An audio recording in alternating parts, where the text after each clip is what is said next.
Sudah.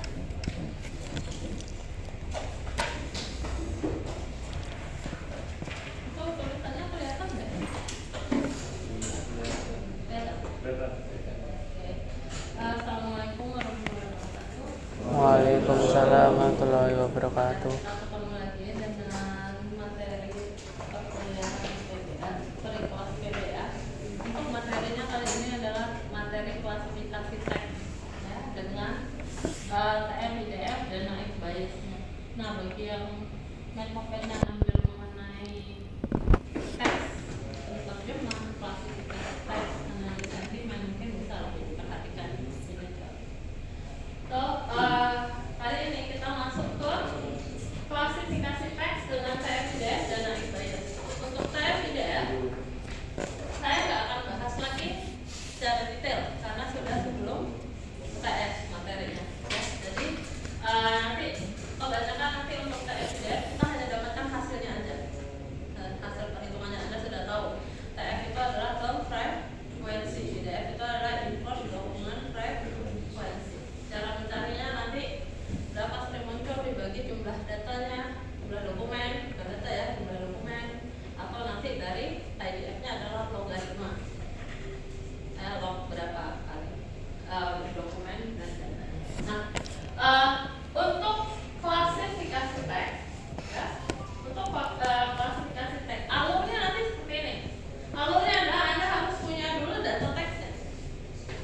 Ya, jadi Anda cari dulu datanya. Kemudian setelah data ada, baru kita pre-processing.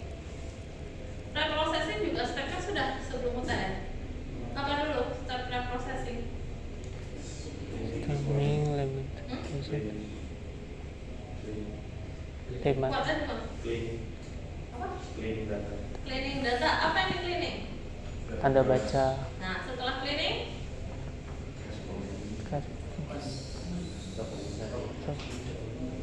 ini apapun Anda nanti memakainya, mau di data mining pun, jika data Anda berupa teks, mau machine learning, deep learning, jika mau pakai data numerik atau data teks atau data image, langkah ini tetap harus ada karena kita membersihkan semua data. So ini adalah mulai dari cleaning, mulai dari nanti stopword, removal ya, kemudian ada tokenize, habis itu cache folding, kemudian ada stepping. Nah itu semuanya di sini. Nah setelah ini baru kita lakukan TF-IDF. TF-IDF itu adalah merubah teks menjadi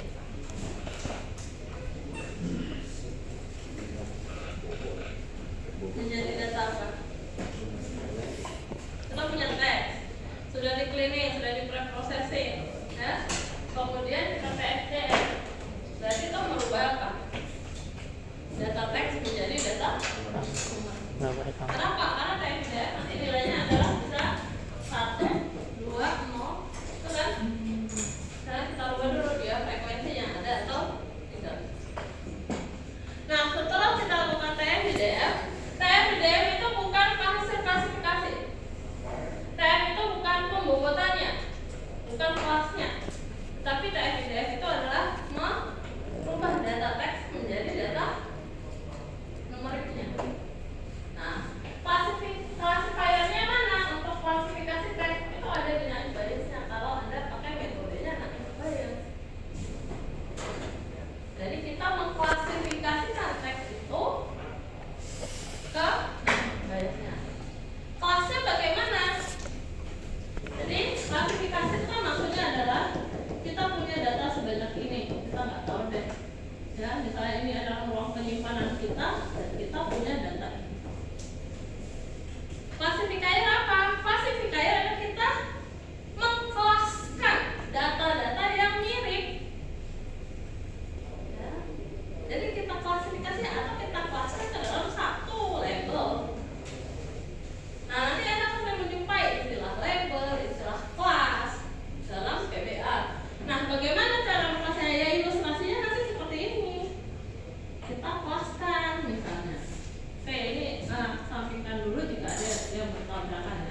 jadi adalah untuk skripsi mahasiswa kelas ini label penamaannya nanti kebanyakan biasanya memberinya ini adalah data positif dan data negatif. Jadi pengklasifikasian yang ada yang kita klasifikasikan teks dan mungkin nanti tujuan Anda mau pelajaran klasifikasi aja atau nanti lebih khusus lagi ke analis sentimennya. Maka biasanya kelasnya untuk analis sentimen itu atau label dalam analis sentimen itu biasanya kita labelkan dia ini kata positif,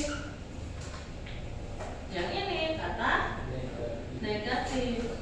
Lalu ada ini Netral. tidak positif, tidak negatif. Apa? Netral biasanya. Nah ini biasa cara. Klasifikasi teks yang kita mau adalah Anda punya data itu terserah mau apa itu datanya yang berupa teks. Klasifikasi kali ini maksud dari klasifikasi itu mengkelaskan data kita yang ada.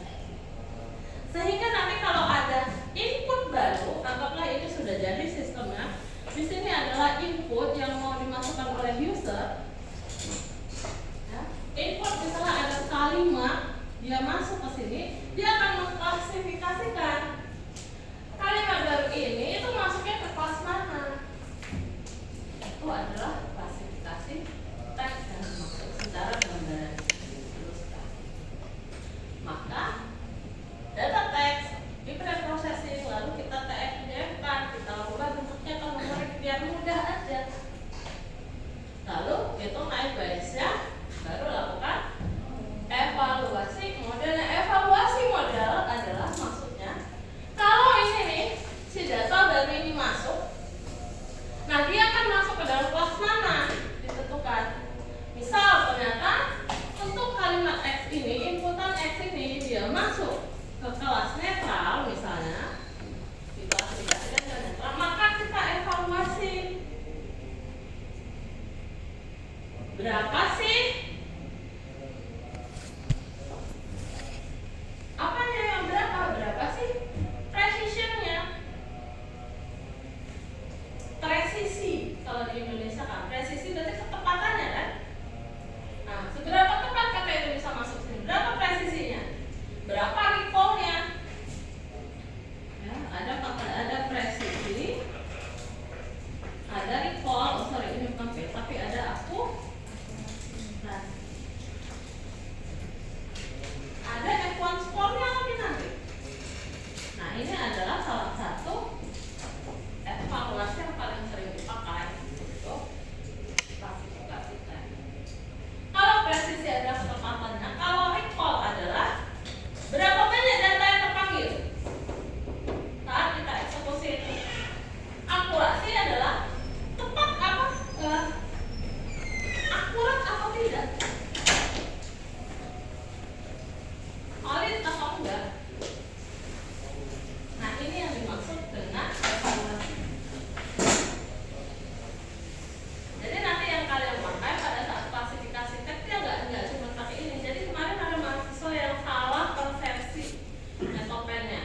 Bu, saya mau classification teks katanya terhadap apa namanya? Klasifikasi teks terhadap kebijakan dari apa namanya? prodi. Jadi ada beberapa kebijakan yang dia mau lihat mahasiswa itu masuk kemana pendapatnya. Nah, dia mau tapi dia mengajukannya metodenya pakai TF-IDF. Nah, terus saya kaget dong. TF-IDF itu bukan metode. Walaupun nanti hasil akhirnya kita kan akan melihat dia itu dokumen mana yang paling tinggi. Itu kan hasil TF-IDF masih kan? Ya, jadi prediksi dokumen yang paling tinggi. Tetapi kan itu masih dokumen. Kita kan belum melihat dia dilabelkan kemana. Nah, jadi klasifikasinya, labelnya itu adalah di metode ini. Nah, sekarang contohnya saya pakai dynamic bias. Banyak metode lain.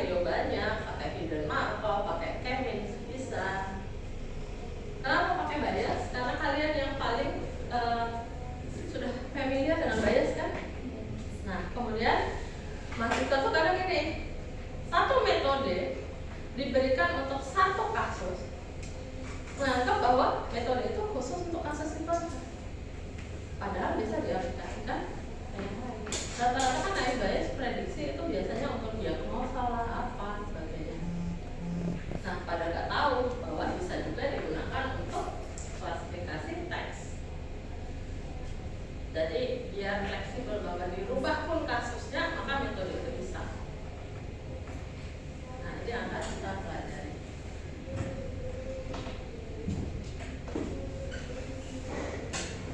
Oke, nah paling penting saya pengennya Anda memahami dulu, ya, klasifikasi teksnya bagaimana, kemudian mengubah teks menjadi fitur numerik menggunakan TF-IDF. Ini sudah kita lakukan di pertemuan sebelum teks, jadi nanti nggak akan dijelaskan secara fungsi lagi. Nah, paling enggak saya pengennya kita sampai di sini deh, paham. Kalau yang ini kan nanti Anda bisa lagi model sendiri. Paling enggak konsep perubahannya itu nanti bagaimana. Nah, kemudian apa yang dimaksud dengan klasifikasi teksnya? Jadi klasifikasi teks itu adalah proses memberi label kategori pada dokumen, kalimat, atau komentar.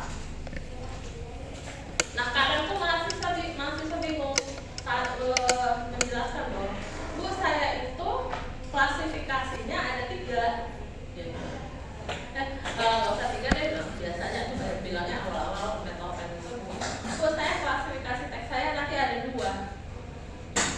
Klasifikasinya ya atau tidak, atau nanti yang lain lagi nyebutnya Bu, klasifikasi saya ada positif, ada negatif, juga berhubungan dengan review komentar.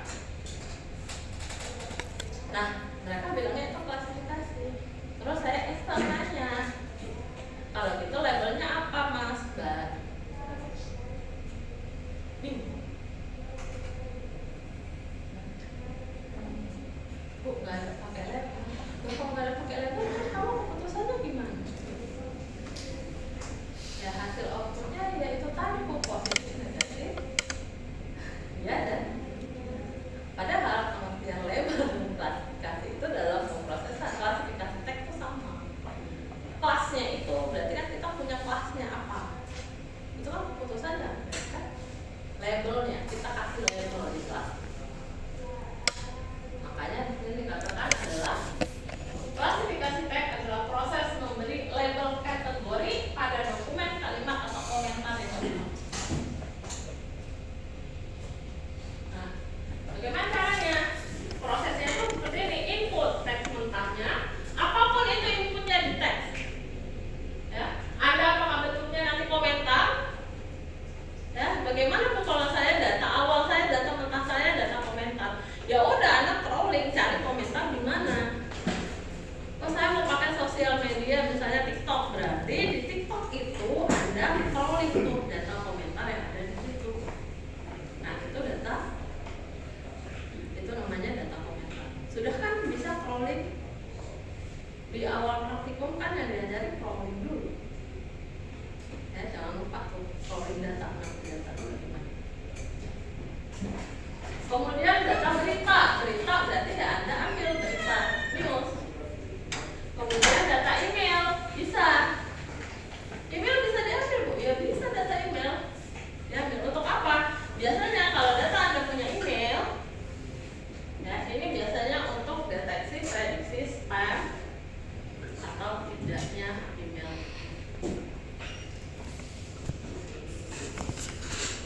Nah, kemudian ada review. Review tadi adalah produk, komentar dari produk yang ada. Itu artinya mau barang, mau jasa, itu boleh kan ada komentar. Nah, itu bisa. Dari input, maka kita pelajari modelnya, mempelajari pola kata dan labelnya. Apa itu modelnya? Ya modelnya tadi itu yang nanti akan menentukan klasifikasinya di mana. Itu adalah modelnya. Kemudian outputnya adalah label kelas itu, ya ini positif, negatif, atau netral tadi. Untuk contoh teksnya misalnya seperti ini. Nah, kita punya kasus contoh teks. Misal kalimat yang pertama adalah produk ini bagus dan cepat sampai. Ada lagi kalimat yang mengatakan bahwa aplikasi sering error.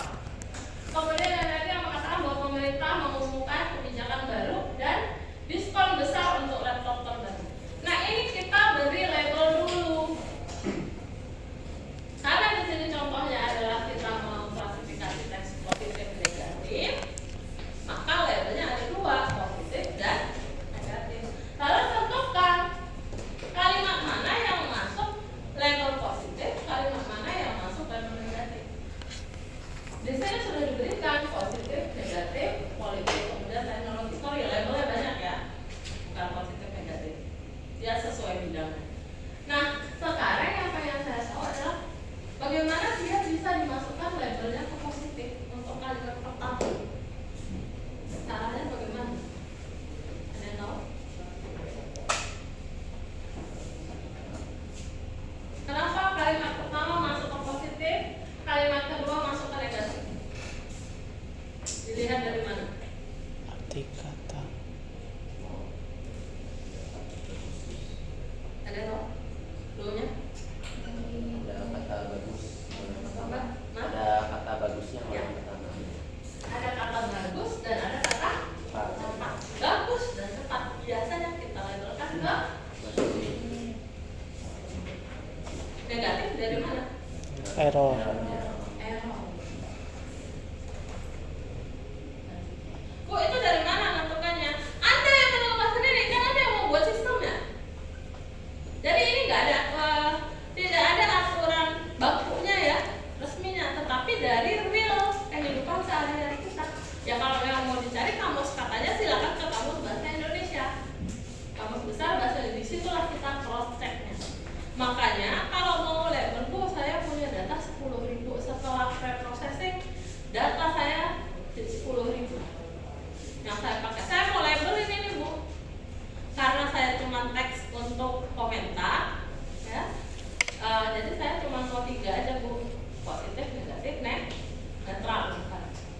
Lalu saya tentukan sendiri, bisa nggak, Bu? Kalau Anda tentukan sendiri kata itu masuk ke label yang mana, maka itu Anda lakukannya manual.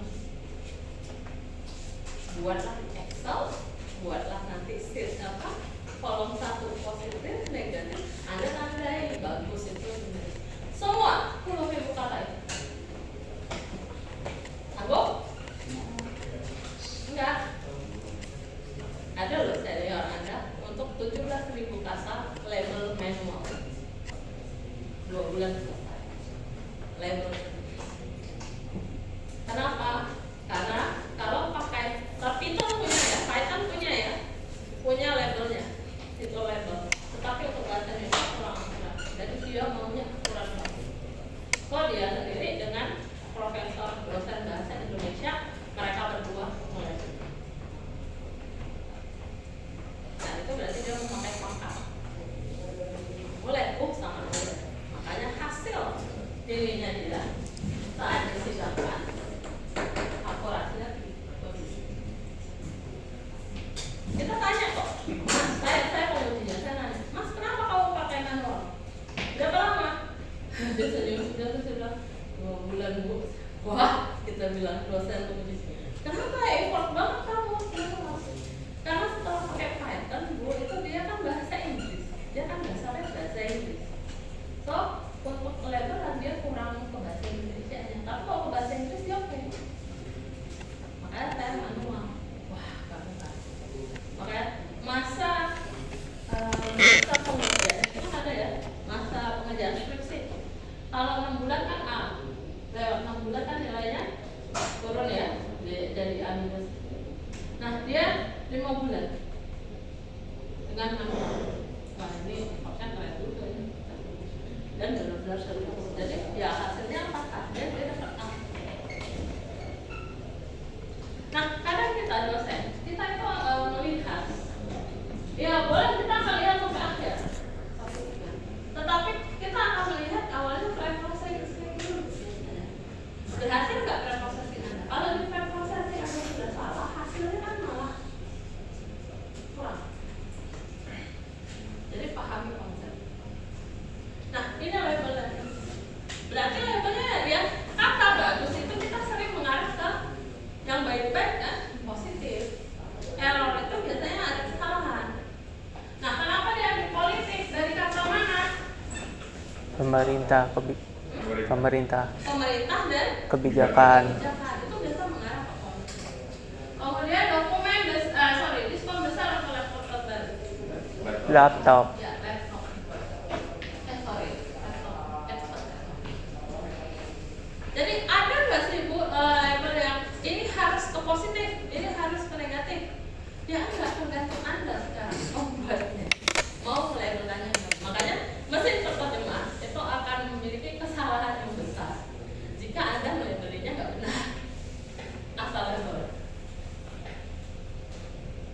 taruh di sini. Stoknya. Jadi jangan lagi nanti ada nanya ya, Bu, saya nggak tahu cara melabelkannya. Untuk kita adalah paling sederhana kata positif, negatif, dan netral. Oh, itu sih sesuai kebutuhan kita mau membangun aplikasi yang bagaimana. Nah, salah satu info lagi kepada kalian, karena ini sudah semester akhir ya, dan sudah semester atas. Penerimaan pegawai, penerimaan job seeker itu ya, perusahaan-perusahaan besar terutama ternama, itu biasanya mereka sekarang sudah menerapkan ini classification tag bukan pada CV Anda, tapi yang mereka cari classification-nya itu adalah pada status yang pernah Anda buat di setiap medsos yang Anda punya. Jadi mereka akan mencari lamaran Anda masuk, bentar, bukan perusahaan yang mengelola Anda lamaran, tetapi adalah perusahaan third party ya, SDM perusahaan itu yang akan menseleksi, hasil seleksi baru mereka serahkan ke perusahaan. Nah, third party ini mereka tuh sekarang sedang mencari, misalnya mau membuka lowongan besar-besaran, Anda datang, CV Anda itu, nama Anda itu akan di-search di internet, cari medsosnya, dilihat Facebook Anda, IG Anda, semuanya dirunningkan classification tag, maka itu akan dilihat apakah orangnya budi, apakah sehat mentalnya, health mentalnya, itu semua dari situ. Ya, jadi mereka cari. Nah, mereka akan melihat mana nih yang paling baik. Jadi ada klasifikasinya sekarang seperti itu, terutama tentang teknologi besar. Makanya saya selalu ingatkan mahasiswa tingkat akhir, tolong status Anda jangan yang depresif mulu, jangan yang melo mulu, jangan pas galau, karena itu bisa kelihatan. Nggak apa-apa kok, nanti saya hapus. Halo, sekarang sudah ada apa? Forensik digital bisa mencari sampai data yang sudah Anda hapus. So, berhati-hati pada medsos Anda mulai saat ini. Jangan lagi yang galau-galau, stresnya dia. Oke, itu hanya tips karena sekarang banyak perusahaan seperti itu. Oke, next adalah contoh aplikasi teks, aplikasi klasifikasi teksnya. Ya. Yang pertama ada, nah ini bisa jadi buat Anda yang metodenya sampai sekarang belum tahu judulnya apa. Fokusnya pun kalau sudah dapat saya mau nyampe itu NLP. Nah, fokusnya belum ada, ini bisa. Jadi ada analisa sentimen tadi dengan kelasnya adalah positif, negatif, netral, atau bisa dengan topiknya spam detection, classification kan bisa untuk spam detection, untuk spam dan bukan spam. Ini salah satu mahasiswa saya minggu lalu baru selesai disidangkan dengan judul klasifikasi email spam atau tidak spam. Nah, awalnya dia mau lulus dengan jalur publikasi, paper, masukkanlah paper. Lama memang, gara-gara paper itu 8 bulan, hampir 7 bulan, karena dia ternyata masuknya ke jurnal Q3. Jadi dalam dalam klasifikasi jurnal, ya, jurnal paling tinggi itu lagi 1, Q2, Q3, Q4.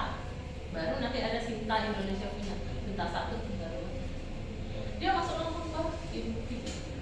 7 bulan dia nunggu, lalu dapat acceptance letter-nya bahwa ini akan dipublikasi, silakan bayar fee-nya. Nah, kita berada di fee-nya itulah. Begitu dilihat fee-nya adalah berapa? $800.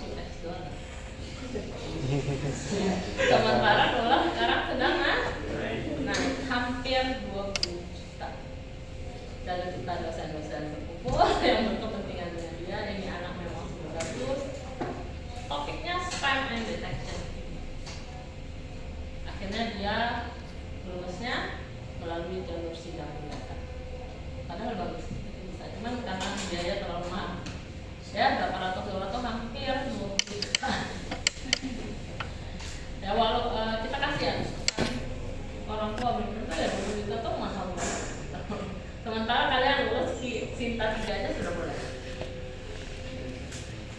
Tapi itu bagus, topiknya berarti bagus. Nah itu spam detection. Kemudian ada klasifikasi berita olahraga, politik, ekonomi. Salah satunya ini kalau saya nggak salah 2 tahun yang lalu anak mahasiswanya Pak Herman, kalau saya nggak salah, lupa saya siapa. Nah dia membuat kebijakan pengen mengetahui opini masyarakat terhadap pemindahan IKN, pemindahan Jakarta ke IKN. Itu sudah lulus, bagus juga. Itu adalah klasifikasi berita atau kebijakan pemerintah, itu bisa masuk. Nah kemudian deteksi ujaran kebencian, hate speech dan non hate speech. Nah ini mahasiswa saya satu lagi Mbak Nadia, sekarang sedang skripsi, dia membuat komentar mengenai bullying atau hate speech pada K-popers.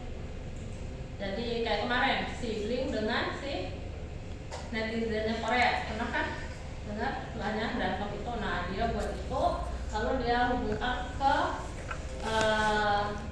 law-nya, ke hukumnya. Jadi dia punya pakar hukum, dosen hukum di wajah. Nah itu kolaborasi.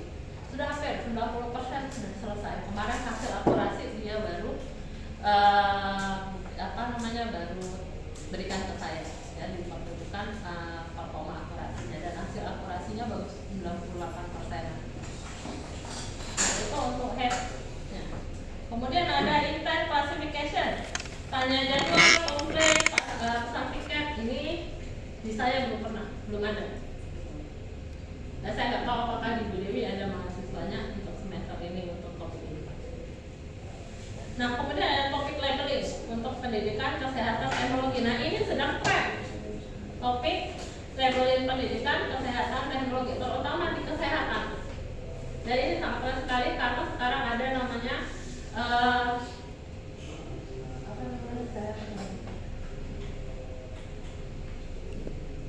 medical smart, ya. Jadi artificial intelligence smart medical with DLL. Jadi pakai NLP jarak jauh. Jadi ini sangat populer. Saya kemarin baru dapat brosurnya, ada flyer itu untuk webinar.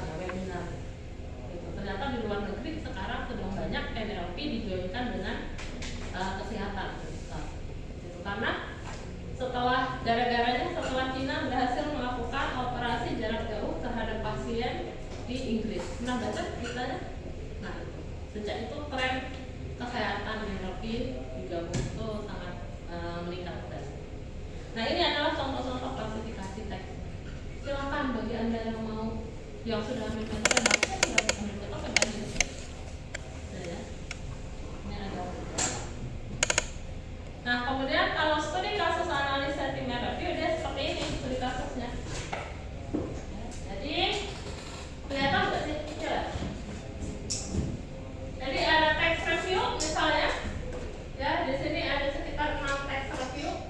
Lalu kita labelkan dia positif atau negatif, maka tujuan yang kita pengen adalah kita mau belajar data latih dulu, lalu memprediksi labelnya.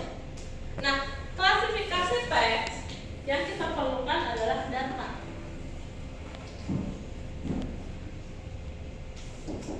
Kalau sudah klasifikasi, berarti kita mau mengkelaskan. Nah, data yang diperlukan ada berapa? Bu, data yang diperlukan ada yang bisa dipakai analis sentimen atau pengen? Sudah? Ya, maksud? Siapa yang pakai analis sentimen? Kamu? Berapa datanya sudah? Baru kekumpul 5.000. 5.000. Nah, itu 5.000. Jadi anggaplah ya, rata-rata mahasiswa memang untuk metopen kemarin juga beberapa mahasiswa mengatakan bahwa 5.000. Bu, saya sudah 5.000 data. Oke, 5.000 data. Begitu dilakukan pre-processing,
data ujinya berapa. Nah, data latih dan data uji ini tidak boleh data yang sama, harus data yang berbeda. Berbedanya gimana? Bu, saya 2.500 untuk data latih, 2.500 untuk data testing, itu kan sama? Nggak bisa. Berarti harus Anda bagi di data ini. Nah, berapa data latih, berapa data uji. Nah, pembagiannya bagaimana? Tergantung Anda mau memakai sistem split test. Saya rasa Anda sudah tahu ini kan? Ada split test atau Anda pakai whole validation. Sudah kan ada di data mining? Nah, machine learning. Kalau split test pembagiannya berapa? 80% kalau nggak 70%. Nah, udah. Itu aja. Berapa pembagiannya? Ada yang tahu? Split? 80-20 atau enggak 70-30 tergantung.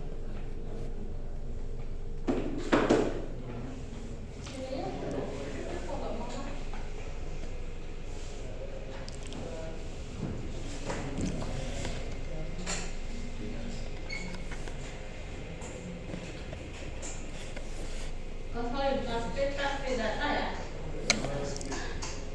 Oke. Nah, split data tadi masih ada mengatakan 80 untuk apa? Training, 20 testing. biasanya saya minta di sini ditambah ya 10% dari 2.500 sebagai data apa? Sebagai data 10% ini yang adalah new testingnya, yang datanya bukan dari sini tapi baru untuk mengetes ini.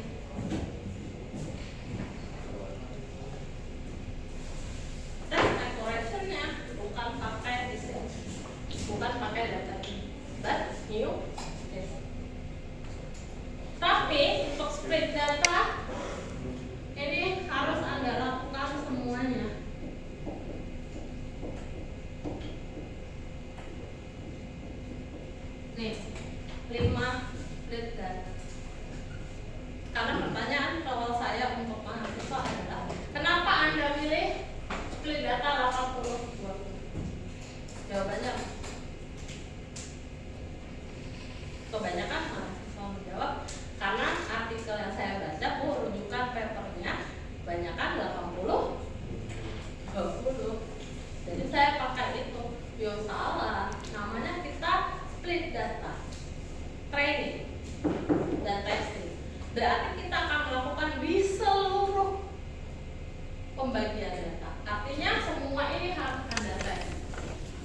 belajar kayak cross validation. Pakai K-nya, K3, K5, seperti itu kan? Nah itu juga jawabnya jangan karena paper, tetapi jawabnya karena saya sudah lakukan Bu dari K1 sampai K10. Performa paling tinggi ada di K berapa? Jadi bukan karena paper, itu sering banget. Atau karena saya tahunya cuma 80 ya, diambil dari. Nah ini adalah pipeline. Ya, kalau umum dari data teks sampai model itu dapat sampai model kita melakukan prediksi dia masuk ke kelas mana. Maka kita punya data set, teks, dan label, lalu kita pre-processing, bersihkan, lalu kita rubah representasi TF-IDF, pakai model biasnya, prediksi label kelasnya, lalu evaluasi eksplorasi F1 score. Itu tahap yang dilakukan pada saat klasifikasi set. Di sini yang berbeda. Anda boleh pakai model bias, Anda boleh pakai model lainnya.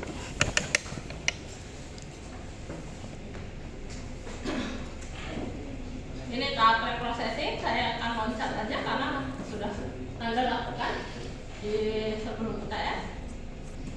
Nah ini adalah data latih dan data ujinya, pembagiannya. Memang kebanyakan standarnya pakai 80, 20 atau 70, 30. Tetapi Anda lakukan kelima itu bagian. Nah ini adalah kalau Anda mau memakai sebelum menerapkan TF-IDF ada back of word-nya, tetapi jarang dipakai. Ya. Back of word adalah menghitung munculan katanya. Kalau TF-IDF kan tone frekuensinya, itu tahu. Mau pakai TF-IDF boleh, mau pakai back of word boleh. Karena mereka satu level untuk merubah dari teks ke numerik tadi. Ini TF-IDF, saya nggak akan ganti, hanya mengingat aja bahwa tone frekuensi seberapa sering kata muncul, importnya adalah seberapa khas, TF-IDF itu adalah bobot yang lebih tinggi. Ini sudah semua. Rumusnya sama, mengingat kembali nanti silakan dibaca lagi. Perhitungan TF-IDF untuk merubahnya juga sudah, saya anggap sudah. Nah sekarang kita masuknya ke naik biasnya dalam teks. Masih ingat formula atau rumus naik bias yang biasa Anda kenal?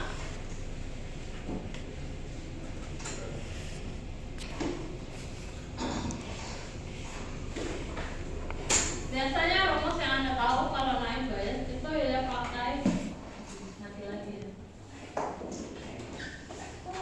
Speedrunnya tidak ada.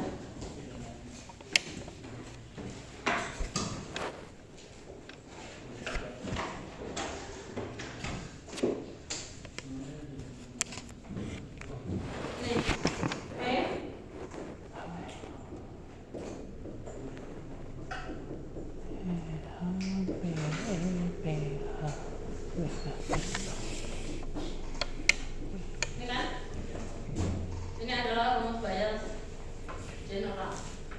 Tapi kalau di NLP nanti penggantinya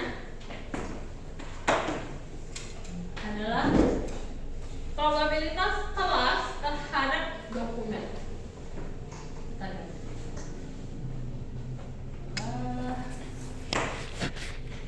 Saya sharing aja.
coba dibuka itu dari grupnya sudah saya share PPT.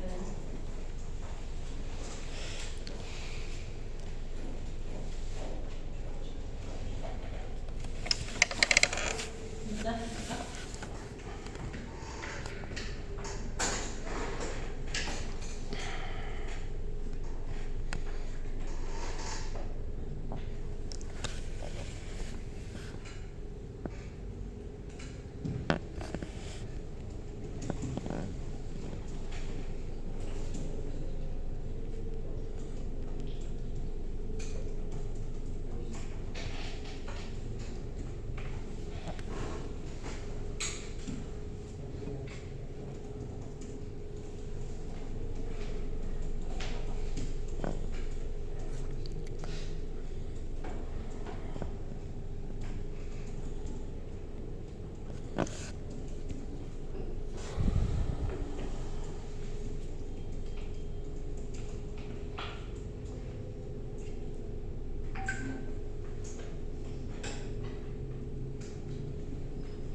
Bisa untuk naik bayar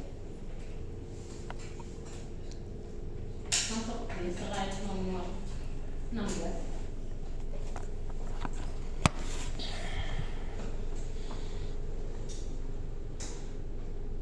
Oh sorry, masuk ke nomor 17 ya, rumus dasar biasnya. Itu ada P, C, D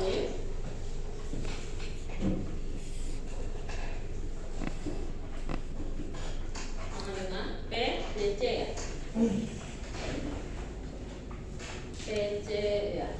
P, D, C.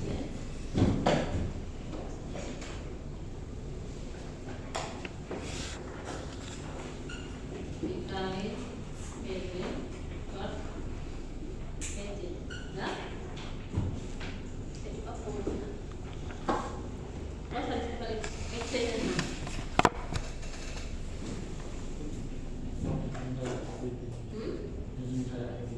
Oke.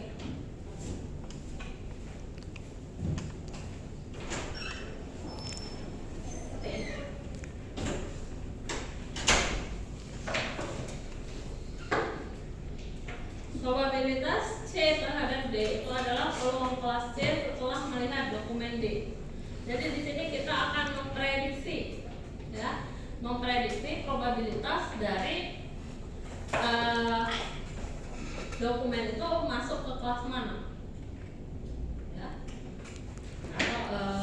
Nah kalau begitu berarti yang perlu kita cari untuk bias ini adalah probabilitas C terhadap D, yaitu peluang kelas C setelah melihat dokumen D-nya.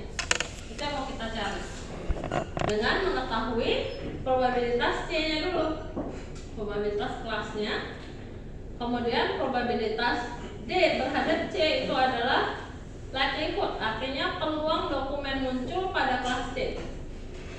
Kemudian probabilitas D itu adalah konstanta pembandingnya.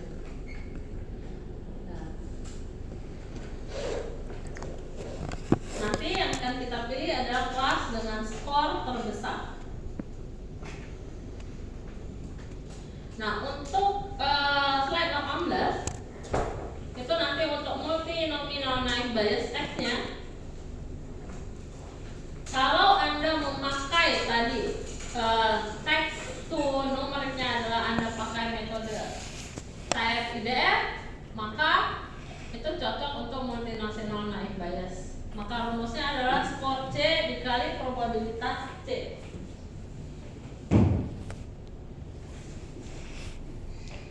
Skor C itu adalah probabilitas C dikali, itu tanda apa? Yang ini P capital, bukan P kecil. Kalau P kecil itu untuk apa?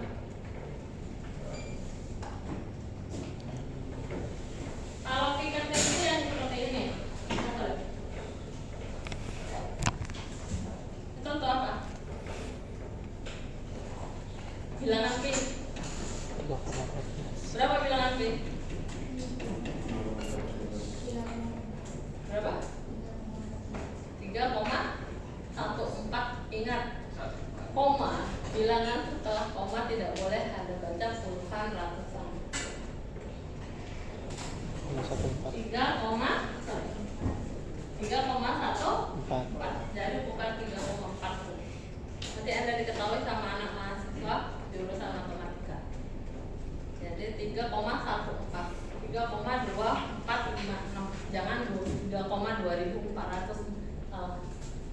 Bilangannya masih satuan setelah koma. Oke. Seperti ini. Nah, kalau ini jika kita kemudian probabilitas dari bobot terhadap C. Berarti ini menandakan apa? Kalau dalam matematika, kalau sigma menandakan apa? Jumlah. Sigma Jumlah. yuk Jumlah. penjumlahan, tapi total jumlah semua suku yang ada. Nah, kalau dia P capital ini berarti dia adalah total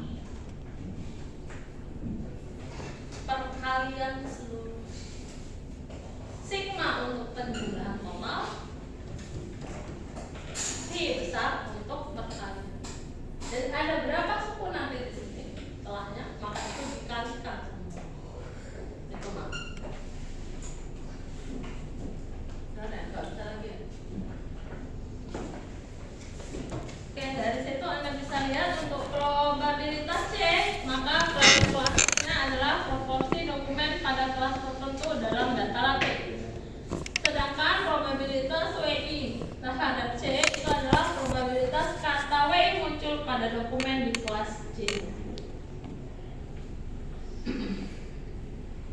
Ada syarat di bawahnya. Dalam praktik, model sering menggunakan log probabilitas agar angka tidak terlalu kecil.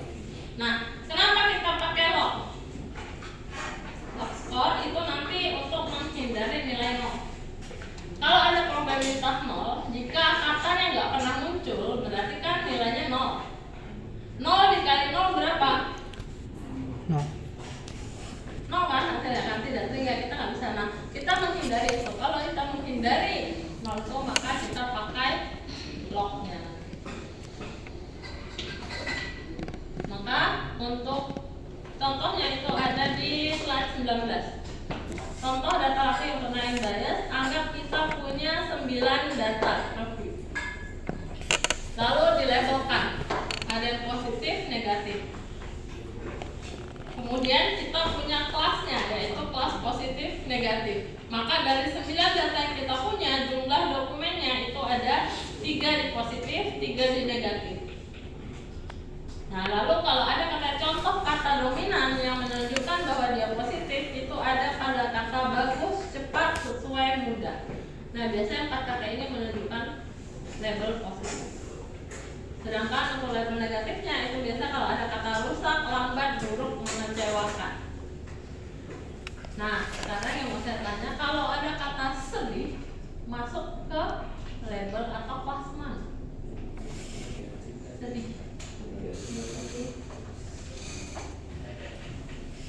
Negatif atau positif? Ada nggak sedih yang positif? Ada ya. Jadi sedih sudah dilabelkan. Kalau saya katakan ini katanya Indonesia, masuk ke mana? Negatif. Indonesia Netral sih. netral. Kenapa netral?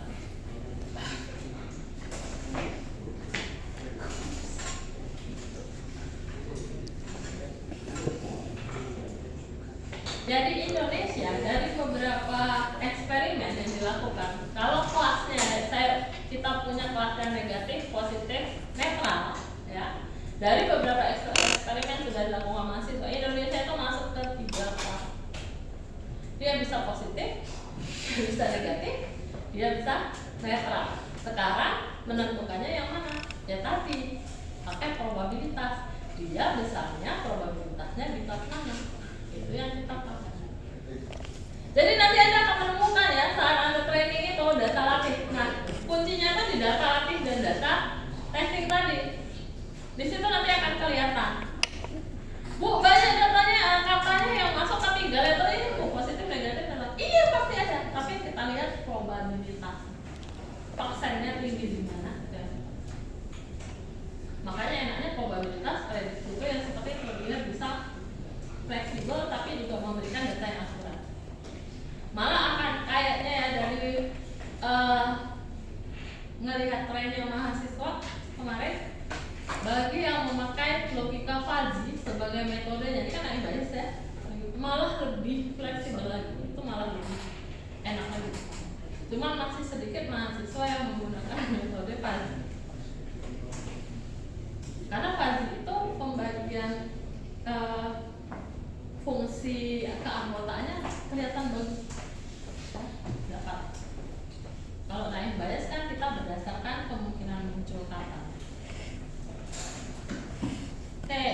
Maka kita punya nih data real di slide 19 untuk probabilitas positif 3/6. 6 dari mana? Total. Ya, probabilitas positif kita dapat jadi 3/6. 6-nya dari mana? Total. Total semua data. Berarti 0,5 dan probabilitas negatif sama 0,5. Ini sangat jarang terjadi sama probabilitas positif. Ini karena apa? Karena data kita kecil. Oke, untuk slide 20. Untuk slide 20 itu ada namanya Laplace smoothing. Nah, lihat di situ catatannya, definisinya. Smoothing itu mencegah probabilitas menjadi 0 ketika kata tidak pernah muncul pada kelas tertentu. Nah, ini nanti akan sering Anda jumpai. Laplace smoothing. Boleh Anda pakai ini untuk menghindari nilai 0. Rumusnya ada di situ. Probabilitas W terhadap C itu sama dengan count W, C ditambah alpha. Benar nggak? Simbol ini dibaca apa?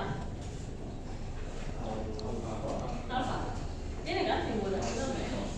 Ya, benar. Alpha. Nah, alpha ini adalah nilai smoothing. Nilai smoothing berapa di situ? Berapa? 1. Nah, kalau Anda pakai Laplace smoothing untuk menghindari nilai 0 terhadap probabilitas, maka pastikan nilai alpha selalu 1. Itu sudah ketentuan, nggak bisa Anda ganti. Jadi tetap pakai 1. Count WC itu adalah jumlah kata W pada kelas C. Kemudian ada ini P ya. Tapi ada 2 garis ini. Artinya apa? Nilai P-nya apa? Mutlak. Mutlak itu tandanya Positif selalu. ya, apapun dia, baik dia negatif maka akan berubah menjadi positif. Nilainya selalu positif. Itu tanda mutlak.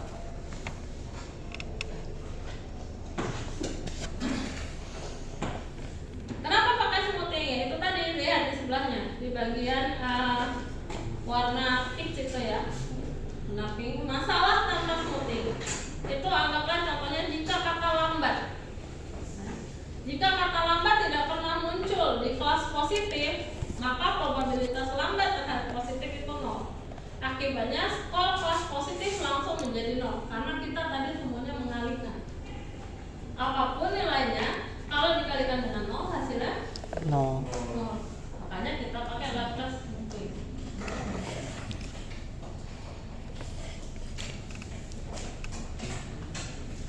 Jadi nanti probabilitasnya tetap kecil, tetap ada tapi kecil. Nah, ini juga yang terjadi jika nanti data Anda, misalnya tadi Anda sudah dapat 5.000 data, ternyata ini terjadi imbalance. Imbalance data ini paling sering terjadi. Imbalance data apa? Misal setelah Anda label, ada labeling positif negatif, ternyata nilai positif datanya itu ada 4.500. Sementara nilai negatif berarti berapa?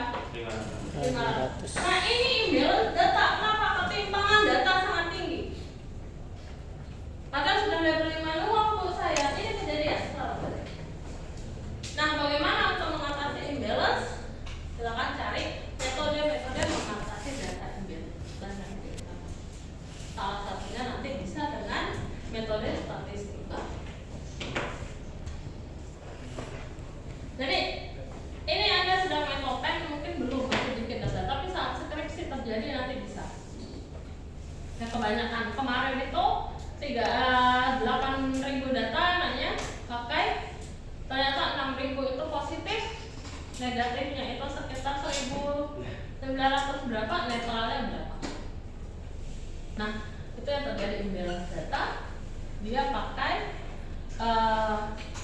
Laplace smoothing untuk mengatasi itu. Tapi ternyata ketemulah dosen yang mengerti banget mengenai masalah ini. Nggak mungkin pakai Laplace smoothing aja, harus ada pakai data metode lain untuk menaikkan data sehingga dia balance. Dan ini akan sering Anda terjadi pada saat Anda fokusnya skripsinya nanti di NLP kalau datanya teks. So pastikan Anda balancekan datanya, jangan dibiarkan embel. Banyak sih caranya, salah satunya sih yang paling gampang sebenarnya duplikat. Kalau duplikat apa duplikat? Menduplikasi, menggandakan. Istilahnya apa? Itu tadi misalnya Pak Ibu 500 data positif, 500 data negatif. Saya mau imbangkan nih, ada duplikasi tuh data 500 negatif jadi 1000. Jadi 1500. Bisa, ya bisa, tapi konsekuensinya adalah nanti hasilnya kurang akurat karena Anda cuma duplikasi. Duplikasi kan menggandakan yang sudah ada. Itu kekurangannya. Nah, silakan nanti cari bagaimana cara membuat data menjadi balance. Untuk perhitungan manualnya sudah ada nanti, ya silakan membaca. Oke, sampai di sini ada pertanyaan nggak? Ada pertanyaan?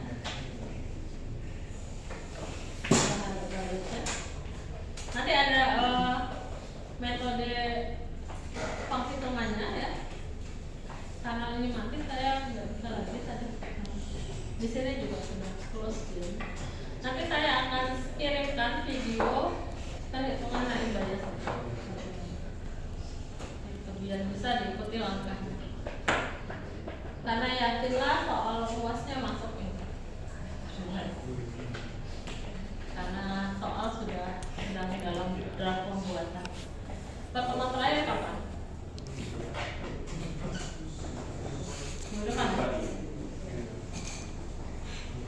Yang belum lagi adalah apa? Oke ya, kuis satu lagi belum. Nanti kuis itu kita lakukan online saja. Minggu depan masih ada satu materi lagi yang harus saya. Ada pertanyaan untuk ini? Klasifikasi teksnya? Ya pesan saya sih kalau memang masih belum terlambat itu jangan analis semantik semua, analis sentimen semua untuk metode. Ya, bagi yang tertarik yang oke, itu saja. Sampai sini ada yang mau ditanya? Materi sudah saya share kan? Hari ini dilihat sampai selesai itu ada contoh pengajaran dari NLP. Oke, kalau tidak ada jangan lupa proyek tugasnya seharusnya sudah dikumpulkan, tapi belum ada yang memberikan link di blog di saya. Kan janjinya di pertemuan ke-15 sudah selesai. Jadi silahkan dikumpul. Saya tidak terima pengumpulan tugasnya minggu tenang. Jadi sebelum karena minggu tenang saya biasanya koreksi semua, masukin lagi. Oke, ketua kelasnya siapa?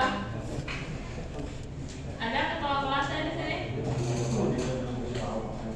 Tolong siapapun contoh satu orang mau ada ketua kelasnya kalau enggak saya tolong buat link di drive. Di situ dikumpulkan semua tugas proyeknya. Yang pertama yang dikumpulkan adalah satu video presentasi semua anggota ikut giliran direkam upload. Yang kedua laporannya. Yang ketiga adalah kalau Anda pakai paper yang sudah ada atau pakai buat sendiri, silahkan upload paper yang Anda jadikan rujukan tugas. Ya, 3 itu aja yang dikumpulkan. Linknya dibuat nanti ke saya, linknya editor, hak aksesnya. Jangan read only, nanti saya nggak bisa ngecek. Ya, dicek dari editor biar bisa membuka. Print videonya berapa lama? Nggak usah lama-lama. Ya, nggak usah sampai 10 menit, itu YouTuber banget. Ya, cukup ya 5 menit lah maksimal. Nggak lama-lama. Ya, asal semuanya ikut presentasi. Dan paper pendukungnya diupload, Anda pakai yang mana? Ada pertanyaan?